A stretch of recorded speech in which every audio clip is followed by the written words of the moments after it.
The president of the UN Climate Summit in Scotland predicts the end of coal is in sight as several nations announce steps to wean themselves off the fuel.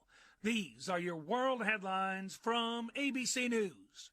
Addressing the conference, Alex Sharma. A 190-strong coalition has today agreed to phase out coal power and end support for new coal power plants.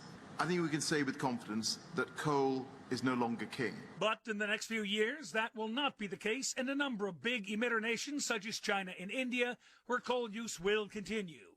Meanwhile, OPEC has rebuffed pressure from the Biden administration to pump significantly more oil and lower gasoline prices for U.S. drivers. And the Bank of England has held UK interest rates steady, saying it wants to see what happens to unemployment after the British government ended a program that subsidized.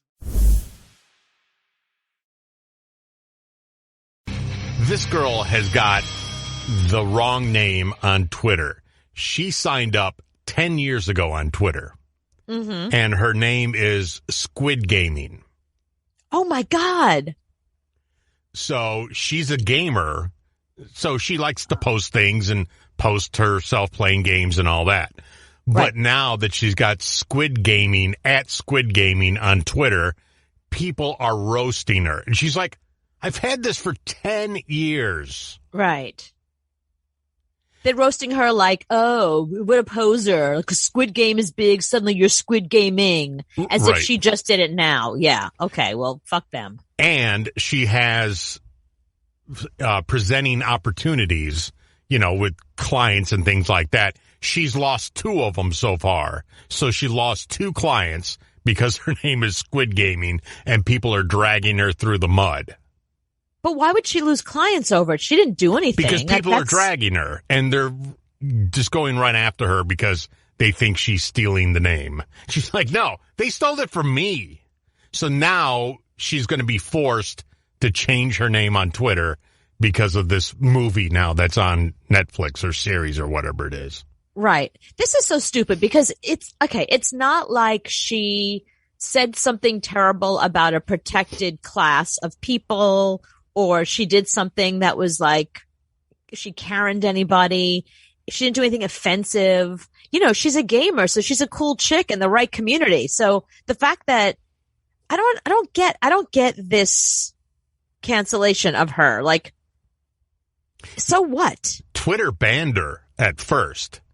when somebody woke up over there and went, oh, she's got Squid Game, we need to ban her. So first, and then she got banned, she gets abuse from everybody, and now she's losing work. So she says, I might have to change my handle. Right. The customer to the web to pay. Meanwhile, Google announced changes to its in-app payments in the Play Store in South Korea. Developers will be allowed to offer alternative payments options outside of the Play Store's own system. Developers will pay a percentage of that transaction that is 4% less than they would pay if they use Google's own system. The Republic of Korea passed legislation in August that prohibits companies from requiring developers to use a platform's in-app payment system. Apple, on the other hand, continues to play their game of chicken. A text of the law says apps must not be forced to choose a specific payment method that has, quote-unquote, unreasonable fees. Apple says its current system doesn't violate the new law. In other words, Apple thinks fees, at least the ones they're charging, are very reasonable. It's up to the Korea Communications Commission to open an investigation and potentially fine Apple if indeed they find that interpretation to be incorrect. Yeah, so Apple's doing... Users very soon. As expected, Nintendo revised its full-year Switch sales forecast to 24 million units, down 6% from previous forecasts. According to Nintendo President Shuntaro Furukawa, the company doesn't think it can fully meet expected demand during the holiday quarter because of the ongoing chip shortage, saying, quote, there is no sign of improvement and the situation continues to be severe, so I can't say how long it will continue. Electrek reports that Ford is selling its e-Luminator electric crate motor to the public so people can build their own electric vehicles. The idea is to help people convert an existing internal combustion power. Hayley Williams, Animal Crossing New Horizons major new update has dropped early. It actually dropped yesterday. Animal Crossing New Horizons' latest major free update, as detailed in October's Animal Crossing Direct, is live now. Almost 2 days, that's the time of writing was yesterday, before it was originally scheduled to drop. While the 2.0 update was meant to arrive on November 5th, the new content is now available to download for the Switch game. The early update was reported across social media. I believe it was Miranda Sanchez from IGN who spotted it first. When players received a surprise prompt to update the game after logging in. While the update wasn't loading automatically for all players, fans quickly found that it could be forced to load by pressing the plus button, start button, depending on how old school you are, while Animal Crossing was selected in the main menu, then selecting update, so forcing update. The 2.0 update includes a number of new gameplay features, as well as expanding the ones... Moderna down now by 18.45%. New York City Mayor-elect Eric Adams says he'll be taking his first 3 paychecks in Bitcoin when he takes over City Hall in January. On Twitter, Adams said, quote, New York City is going to be the center of the cryptocurrency industry and other fast-growing, innovative industries. Right now, Bitcoin is down 3.1%, 60,838 on Bitcoin. Spot gold up 1.4%, 17.93 the ounce. West Texas Intermediate crude down 1.6%. Among the names reporting after the closing bell today, Airbnb and Uber. I'm Charlie Pelleton. That is a Bloomberg Business Flash.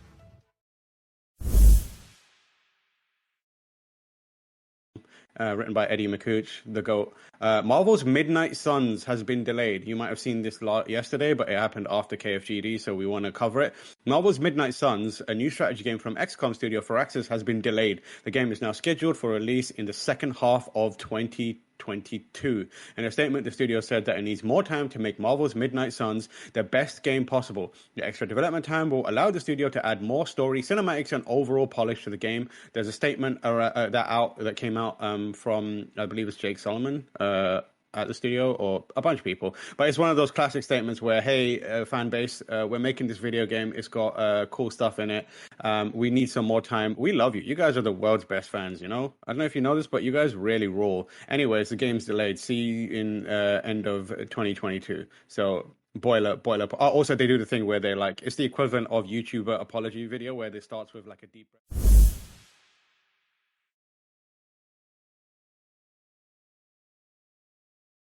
Be a really big season with talking about Black Friday. And I know you mean holiday season, but hasn't Black Friday become a season unto its own? There are Black Friday deals that start November 7th. There are Black Friday deals that start November 1st. Spring and Black Week. There's Black Friday all over the place. But you know what? It's still a day. Because remember, Rich and I work a lot with consumers. It's still a day where people are online on Thanksgiving and their downtime. They've eaten, they're online or before, and they're looking to see what the deals are and where they're going to go and where they're going to sign up for. And they're looking at, they get the paper. There's still a giant paper that has all the flyers and things in it. And they're mapping out. We're going to go to this store first. We're going to go to that store. Then we're going to go to the mall. Then we're going to go here. It's a social event. So here's what I say. If you're a retailer and you got an empty belly, good, because that hunger will make you do things to draw them in. There it is on Black Friday. That was it. That was the quote, guys. That was the quote, guys. You are forgetting that before Black Friday, there's Singles Day, 11th of November. Tell us about that makes Black Friday look like a car boot sale. Tell us about, exactly. Tell us about Singles Day. I have to say one thing though before you tell us about.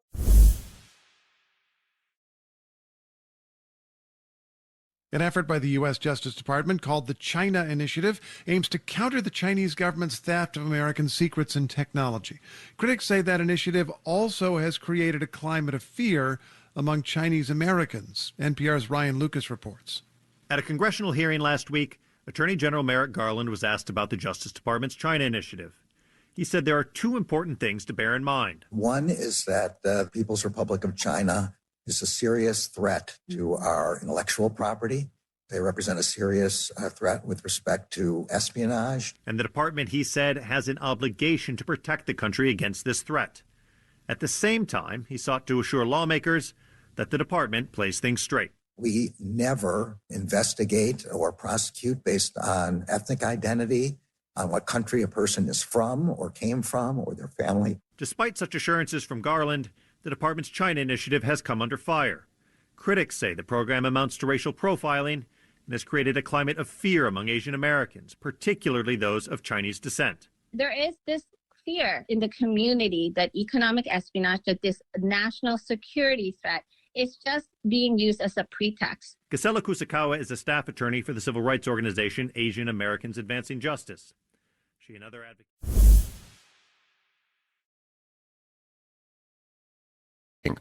Since the release of every console that Nintendo has ever had, the Nintendo Switch is the second best selling console. Now, this is just home console. It is also a mobile unit, mobile system. So as far as mobile systems is concerned, it would be the Nintendo DS is the best. Nintendo has the most sales. The DS has the most sales at 154 million. The Game Boy, original Game Boy, has a second best at 118 million. And then that puts the Nintendo Switch, as far as a mobile platform, at 92, third. I don't know if any console for Nintendo or handheld or anything will ever sell as many as the Nintendo DS. At least it will take a lot to do that.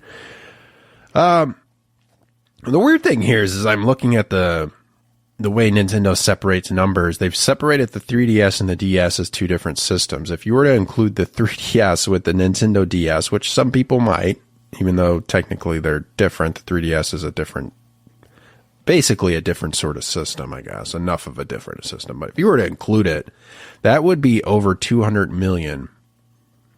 That would be 220 million plus units for the DS, 3DS systems. That's insane. If you were to include...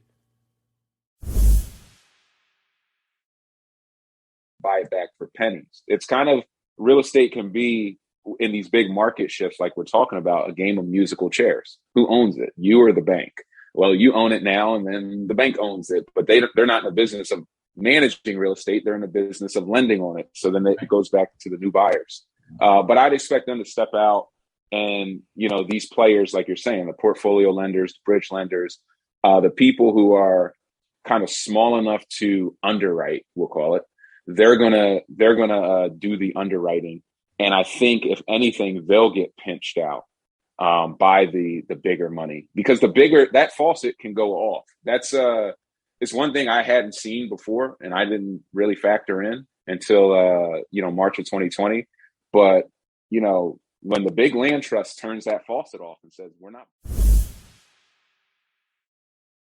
Taking place in Glasgow. Looks as if air pollution, carbon dioxide pollution, is going to snap back to pre-pandemic levels this year. That's according to the latest research as we talk about COP, and we will be live from Glasgow throughout the morning to discuss that and other points as the difficult negotiations go on. Right, let's go to the markets then. Global stocks hovering around record levels this morning. You got the MSCI All Country World Index up by 0.1%. And we're in the green across the board in Asia. CSI 300 up by 0.9% this morning. Nikkei 225 gained 0.7%. Yesterday, European stocks added 0.4 at the close in London. So still close to record highs for European stocks. But of course, the big focus for these 3 days, central bank.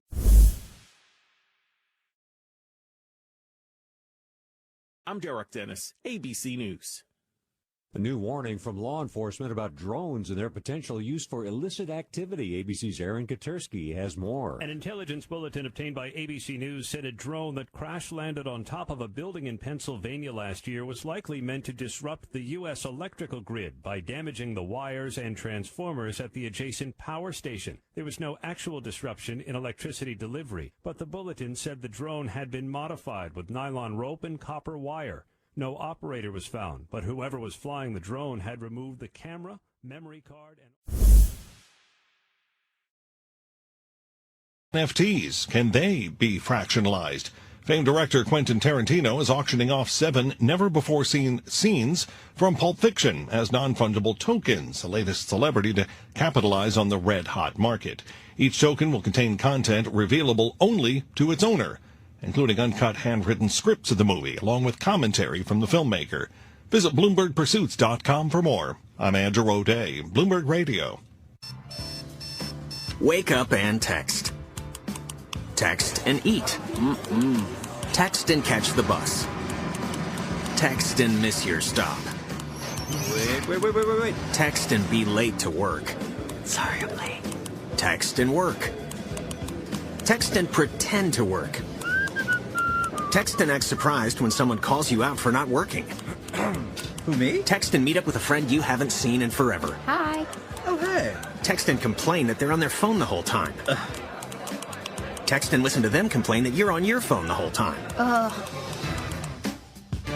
Text and whatever. But when you get back on the Biden administration's COVID-19 vaccine mandates. He's joined with Georgia officials and other states in a lawsuit looking to block one of the vaccine requirements. Sam Whitehead reports. The suit, filed in federal court last week, takes aim at the Biden administration's mandate that U.S. government contractors get vaccinated by December 8th. Kemp says it could affect thousands in the state. Georgians have stepped up to the plate and have been part of the solution in getting past the worst of this virus. They didn't do that because of any government mandate.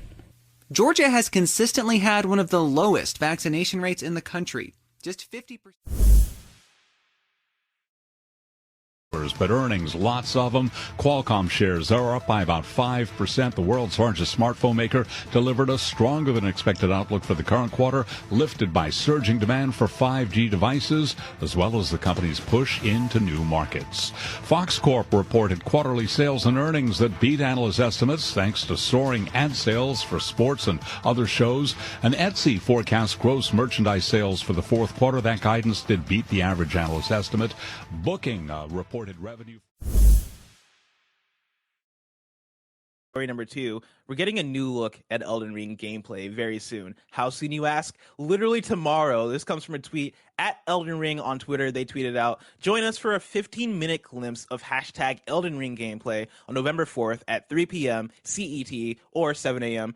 PT Pacific time. And that's going down on their YouTube and their Twitch channels. Coming off of that, I got a write-in from Anonymous who writes in and says, and you can write it at patreon.com, so it's kind of funny games like Anonymous did. Anonymous says, what are your hype levels for the Elden Ring gameplay we're going to see tomorrow? What is something you hope to see? What is something you hope not to see? Which I think is an interesting angle on this. Andy, what are your hype levels for this Elden Ring gameplay reveal? 15 minutes, the most we're ever going to see of Elden Ring. That's such a long time. I mean, I can't hold back a smile. This. One, they're getting rid of the Oculus name, which I actually disagree because I like the name. They're going to call it the the Meta Quest.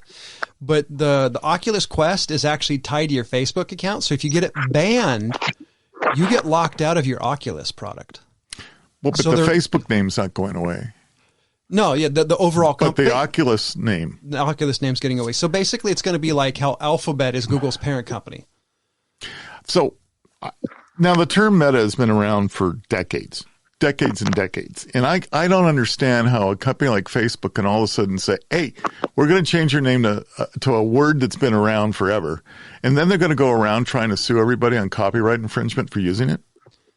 Yeah, and does it mean, like, I'm kind of curious about it. It's like copywriting the name Lana. You can't do it. No, I don't so I'm so confused on them and maybe it's my age showing, but I'm kind of confused on them taking that particular name. Doesn't make any sense to me. But whatever, Facebook. Isn't there a company? I'm thinking it's like, Emeril Lagasse with BAM. You know, he was saying that he's the only one that could say BAM because he's coined the phrase. Yeah, well, as that turned out not to be the case. Yeah, I assume this is going to be turned out not to be the case.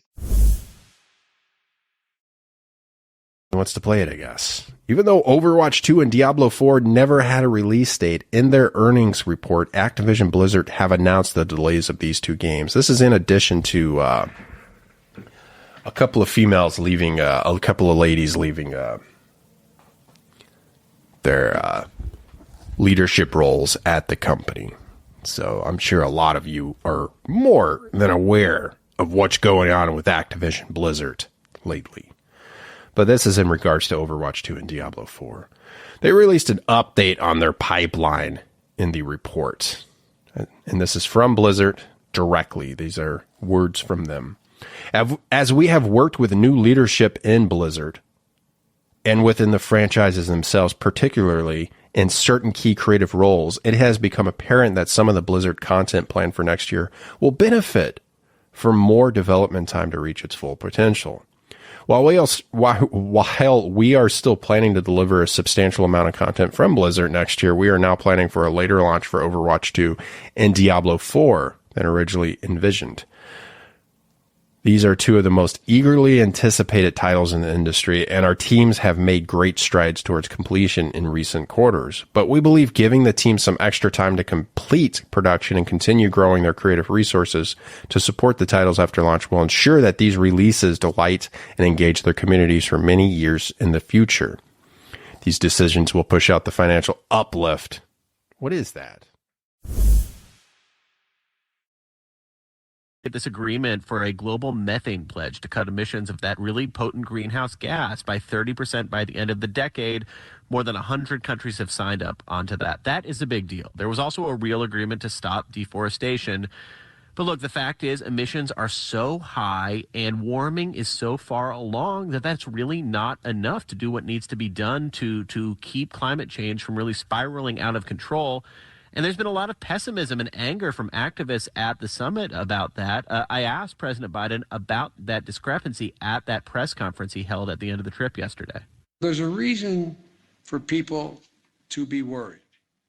I'm worried. And Netflix is getting into video games. The streaming giant introduced 5 mobile games for Android that are included in a subscription, including titles linked to its shows, such as Stranger Things. Netflix has targeted video games as its next big thing, and titles for iPhone are also planned. Global news 24 hours a day, on air and on Bloomberg Quick Take, powered by more than 2,700 journalists and analysts in more than 120 countries. I'm Hannah George. This is Bloomberg. Caroline. Thank you so much, Hannah, with the world news. Now, we've been focused all week on COP26 and the climate summit. Bloomberg's Francine Lacqua has been speaking to the Bank of America chairman and CEO Brian Moynihan on the eve, so this was yesterday, of what has been designated Finance Day. We're expecting to hear from Rishi Sunak about what he wants to hear from financial firms in the UK in terms of outlining how they're going to reach net zero goals. Well, Moynihan gives a very interesting view on what finance can do to support the green transition. Francine began by asking Moynihan whether he feels a weight on his shoulders to do more and maybe fill the vacuum left by politicians. This is a transition. Moderate effects from the global chip shortage and staying mostly above the fray for the past several months, the chip shortage has now crashed hard into Apple. During its fourth quarter earnings results call, Apple CEO Tim Cook said that had it not been for the global chip shortage, Apple would have generated a whopping additional $6 billion in revenue. That's about an additional half of income it gets from the Mac or iPad. The issues come for a CEO and a company that has touted itself as a group of supply chain maestros. In their defense, Apple says there isn't any fundamental flaw with its supply chain strategy and that it's doing everything it can in its power to mitigate the problem. I think it's going to be good. Anyway, it says when Mark Zuckerberg says the future is private, he is lying through his pearly white teeth. In fact, there will be zero privacy, nor will you be compensated for voluntarily giving yourself up to this artificial utopia. The metaverse will not necessarily tell you what to think, but it will entirely change the way you think. It will rearrange your logic circuits in a way that you cannot distinguish between what is real and what is not. Your metaverse will become as real to you as the nose on your face. Many people have already likened the metaverse to the 2018 movie Ready Player One. In it, a dystopian world of poverty and misery is turned into an instant utopia by merely putting on your virtual reality headset. It says this is quite reminiscent of the World Economic Forum's pronouncement that you will own nothing and be happy. So, how will the metaverse transform the economic system of the world? Zuckerberg sees a blending of real and virtual economies. There will be interchangeable currency. You might buy a pizza in the metaverse, but have it delivered to your house, or vice versa. Of course, Zuckerberg also wants to create and control the digital currency. Of course he does. Yeah. To enable the metaverse, communication is everything. 5G wireless speeds will only scratch the surface. It will be 6G. Over the after hours action, shares of Lyft, Zillow, and more. The earnings calls underway. We are dialed in getting you the details, plus a short squeeze surge.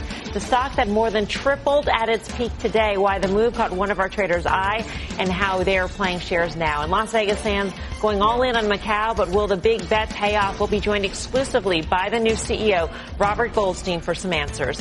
We start off with the countdown to what might be the most important Fed meeting of the year. Markets anxiously awaiting any news about a taper. All three major indices closing at another set of records. The Dow Industrials closing above 36,000 for the first time ever. Take a look at yields, though. The 2-year Treasury pulling back in a big way today. So what are the markets saying about what we should expect tomorrow? Sure that everybody hears the news. Meanwhile, Tesla CEO Elon Musk tweeted that the deal to sell 100,000 vehicles to Hertz Rent-A-Car has not yet been signed. The Hertz sales are not the same margin as consumer sales, or they are the same margin as consumer sales and will have no effect on Tesla's economics.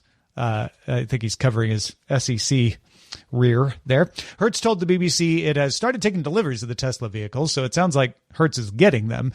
Tesla just wanted to make sure that people didn't get overly enthusiastic about those sales.